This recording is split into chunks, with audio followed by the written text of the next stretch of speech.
कहानी की शुरुआत में हमें पता चलता है कि ये मूवी सन 2157 से शुरू होती है, जहां इंसानों ने पृथ्वी को पूरी तरह से संभाल लिया है। सारी लड़ाइयां खत्म हो चुकी हैं, ऐसी ऐसी दवा बन चुकी है कि जिसकी एक गोली से दुनिया की हर बीमारी को खत्म किया जा सकता था। और अब जब इंसानों ने पृथ्वी को संभाल लिया है तो उन्होंने एक कदम आगे बढ़ने को सोचा ताकि पृथ्वी जैसा एक और प्लेनेट ढूंढ पाए और वहां लाइफ मौजूद है इसके बारे में जान पाए। तो अब हम मैक्स नामी एक लड़के को देखते हैं जो ऐसे ही प्लेनेट की तलाश में अपनी स्पेस शिप पर निकला होता है। लेकिन जैसे ही वो डीप स्पेस में आता है, एक चट्टान उसके स्पेस शिप से टकरा जाती है और उसको अपनी जान बचाने के लिए एक नजदीक के प्लेनेट में लैंड होना पड़ता है। अब उस प्लेनेट पर लैंड होने के बाद मैक्स जैसे ही अपने स्पेस शिप से बाहर आता है तो वो स्पेस शिप धमाके का शिकार होकर बर्बाद हो जाता है, जिस वजह से मैक्स का पृथ्वी से संपर्क बिल्कुल टूट जाता है। वो ना ही पृथ्वी पर जा सकता है और ना ही पृथ्वी पर किसी से संपर्क करके उसको यहाँ बुला सकता है। बेचारा ये सोचकर बिल्कुल परेशान हो जाता है कि अब मैं यहाँ करूँ क्या, ये तो बिल्कुल नई जगह है। लेकिन थोड़ी देर खुद को संभालने के बाद वो ये महसूस करता है कि उसको इस प्लेनेट को एक्सप्लोर करना चाहिए ताकि किसी तरह का कम्युनिकेशन सिस्टम उसको मिल जाए जिसके जरिए वो यहाँ पर पृथ्वी से मदद बुला पाए। साथ ही इस प्लेनेट की सबसे अच्छी बात ये होती है कि ये बिल्कुल ही पृथ्वी के वातावरण जैसा होता है, जिससे मैक्स को सांस लेने में कोई भी दिक्कत नहीं आ रही थी। अब मैक्स जैसे ही आगे बढ़ता है तो वहां पर जैफ नाम का एक सोल्जर आता है जो इसी प्लेनेट पर रहता था। मैक्स को उसकी भाषा समझ में नहीं आती, इसलिए वो ट्रांसलेट करने वाले डिवाइस को अपने कान में लगा लेता है ताकि वो उसकी भाषा को ट्रांसलेट करके समझ सके। इसके बाद जैफ मैक्स को अथॉरिटी के लोगों को सौंप देता है ताकि वो खुद उसको संभाल लें। फिर वो मैक्स के सर पर किसी तरह का हेलमेट लगाकर उसकी सारी मेमोरीज को स्क्रीन पर देखने लग जाते हैं ताकि मालूम किया जाए कि आखिर ये है कौन और कहां से आया है। अब सारे सोल्जर्स मैक्स को सिटी कैपिटल में लेकर जाते हैं। वहां जाते हुए रास्ते में मैक्स को इस प्लेनेट पर रहने वाले और लोग भी दिखाई देते हैं जो कि खाने पीने की चीजों के लिए एक दूसरे से लड़ रहे होते हैं। आसपास का पूरा माहौल देखकर ऐसा प्रतीत होता है कि यहाँ के लोग आजादी के लिए लड़ रहे हैं। तभी आगे बढ़ते हुए मैक्स की नजर एक टावर पर पड़ती है। इस टावर को लेकर यहाँ के लोगों का मानना यह है कि ये उन्हें दुश्मनों से बचाता है, लेकिन तभी अचानक से वो टावर में विस्फोट हो जाता है जिसका मलबा मैक्स और वहां पर जितने भी साथी मौजूद होते हैं उन पर ही गिर पड़ता है। इसमें कई लोग मारे जाते हैं, लेकिन जिस टैंक में मैक्स मौजूद था उसमें जेम्स नाम का सोल्जर भी मौजूद होता है। मैक्स जैसे तैसे जेम्स को उस टैंक से बाहर निकाल कर ले आता है जिससे दोनों की जान बच जाती है। तभी जेम्स मैक्स को बताता है कि ये हमारे दुश्मनों का काम है, वो हमेशा इस टावर को बर्बाद करना चाहते थे जिसमें आज वो कामयाबी हो गए। अब पता नहीं उनका अगला कदम क्या होगा।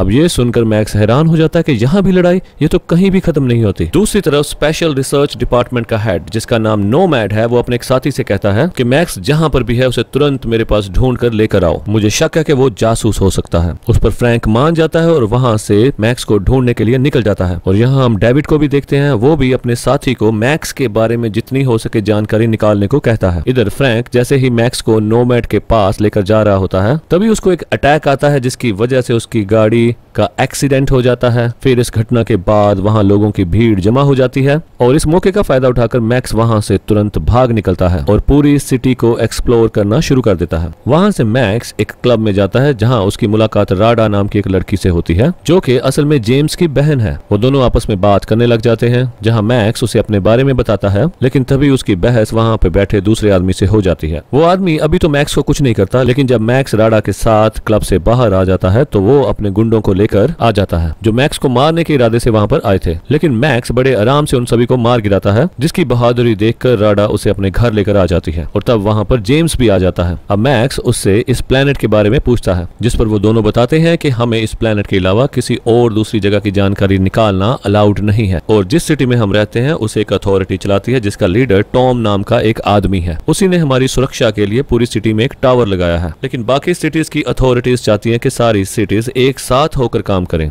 लेकिन हमारी सिटी ऐसा नहीं चाहती। इसलिए बाकी सिटीज जितनी भी हैं वो हमारी दुश्मन बन चुकी हैं जो हम पर हमला करती रहती हैं और हमें पूरी तरह से बर्बाद करना चाहती हैं। ये जानकर मैक्स हैरान हो जाता है, जिसके बाद जेम्स मैक्स को भी सोल्जर की ट्रेनिंग देना शुरू कर देता है ताकि वो भी दुश्मनों से खुद को प्रोटेक्ट कर पाए। साथ ही राडा और मैक्स धीरे धीरे एक दूसरे को पसंद करने लग जाते हैं। अब कैप्टन के कहने पर मैक्स और जेम्स साथ साथ एक मिशन पर जाते हैं। उस मिशन के अनुसार उन्हें कुछ विद्रोहियों को पकड़ना होता है जिस पर पर अथॉरिटी को शक है कि उन्होंने टावर को विस्फोट करने के लिए दुश्मनों का साथ दिया था। अब जब मैक्स उन विद्रोहियों के पास जाता है तो उन्हें वो सारे नॉर्मल इंसान दिखते हैं जिन्हें बस अपने परिवार के साथ शांति से रहना पसंद है। तो आखिर ये लोग गद्दार कैसे हो सकते हैं, ये उसके दिमाग में आ रहा होता है। लेकिन तभी उन्हें पकड़कर अथॉरिटी के पास सौंप दिया जाता है, जहां उन पर बहुत बुरे तरीके से जुल्म करके ये पूछा जाता है कि क्या तुमने टावर को उड़ाने में दुश्मन की मदद की थी, जिस पे वो सारे लोग इतनी तकलीफ सहने के बाद भी ये मानने से इनकार कर देते हैं कि उन्होंने टावर को गिराया है। अब मैक्स जेम्स से कहता है कि मुझे नहीं लगता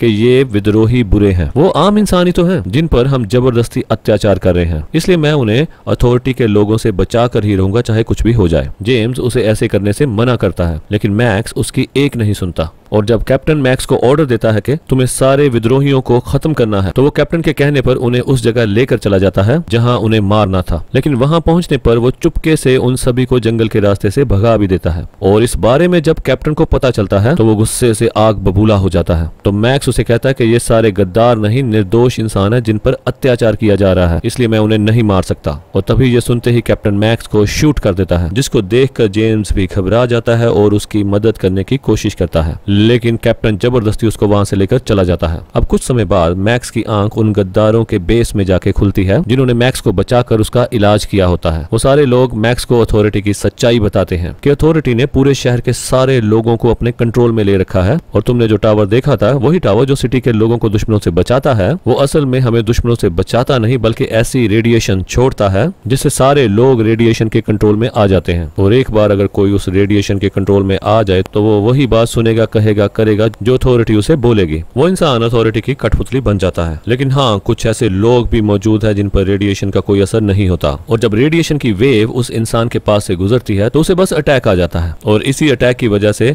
अथॉरिटी के लोगों को मालूम पड़ जाता है कि इस पर इस रेडिएशन का असर नहीं हो रहा, इसलिए वो ऐसे लोगों को विद्रोही बताकर उन्हें मारने का ऑर्डर दे देते हैं ताकि सारे विद्रोही मिलकर अथॉरिटी के खिलाफ ना हो जाएं। और लगता है तुम्हारे अंदर भी वही खास बात है, तभी तुम्हारे ऊपर रेडिएशन का असर नहीं हो रहा। अब ये सुनकर मैक्स और हैरान हो जाता है और ये तय करता है कि उसे किसी भी तरह अथॉरिटी की सच्चाई लोगों तक लानी ही होगी। मैक्स अभी सभी को कहता है कि सुनो मेरी बात, हमें सारे टावर्स को उड़ा देना चाहिए ताकि सभी अथॉरिटी के कंट्रोल से बाहर हो जाएं। इस पर ये सारे मान जाते हैं। तो मैक्स इनकी टीम को लीड करते हुए एक टावर के पास जाता है, जहां पहुंचने के बाद वो सारे सोल्जर्स को मारना शुरू कर देते हैं, इसलिए सोल्जर्स भी उन पर हमला कर देते हैं जिसमें कई सारे मैक्स के साथी मारे जाते हैं। लेकिन तभी मैक्स उस टावर में बम लगाकर उसको उड़ाने में कामयाब हो जाता है, लेकिन उसके कई साथी मारे भी जा चुके होते हैं तो उसे इस बात का बहुत दुख भी होता है। अब मैक्स वहां से जेम्स के पास आता है जिसे देखकर वो हैरान भी होता है और खुश भी। फिर मैक्स उसे टावर्स की सच्चाई बताता है, लेकिन जेम्स को इस बात पर पूरा भरोसा नहीं होता कि अथॉरिटी ऐसा भी कर सकती है। उसे ये यकीन होता ही नहीं कि ये टावर उनकी रक्षा नहीं बल्कि उनको कठपुतली बनाने में मदद कर रहे हैं। वो इसलिए क्योंकि जेम्स ने अपना पूरा बचपन यहीं पर गुजारा होता है। लेकिन इसी बीच वहां पर सोल्जर्स आ जाते हैं और उन पर हमला कर देते हैं जो उनको पकड़ने के इरादे से वहां पर आए थे, क्योंकि सोल्जर्स को पता चल गया था कि मैक्स को सच्चाई पता चल चुकी है और उसकी टीम भी है और उसके साथ जेम्स और राडा भी शामिल है। मैक्स और बाकी उनसे लड़ने की कोशिश करते हैं, लेकिन सोल्जर्स की संख्या बहुत ज्यादा हो जाती है जिसकी वजह से वो पकड़े जाते हैं। इसके बाद उन्हें जेल में बंद कर दिया जाता है जहां पर मैक्स के और भी साथी होते हैं। यहाँ आने के बाद मैक्स की मुलाकात ज़ेप से होती है जिसे भी विद्रोही होने के कारण यहाँ बंद किया गया था। मैक्स उन सभी को कहता है कि हमें कैसे भी करके इस जेल से निकलना ही होगा ताकि हम सारे टावर्स को खत्म करके लोगों को अथॉरिटी के चंगुल से बचा पाएं, जिस पर वो सारे लोग मान जाते हैं। इसके बाद नोमैड डेविड के पास आकर कहता है कि मैंने सुना है कि तुम किसी मैक्स नाम के आदमी की तलाश में हो, अगर वो तुम्हारे पास है तो उसे मुझे सौंप दो, मैं उसके बारे में तुम्हारे बॉस टॉम को बताना चाहता हूँ। लेकिन डेविड कहता है कि मैं मैक्स को नहीं जानता। साथ ही डेविड को भी उसी तरह का अटैक आ जाता है। इसका मतलब साफ है कि वो भी विद्रोहियों में से एक है,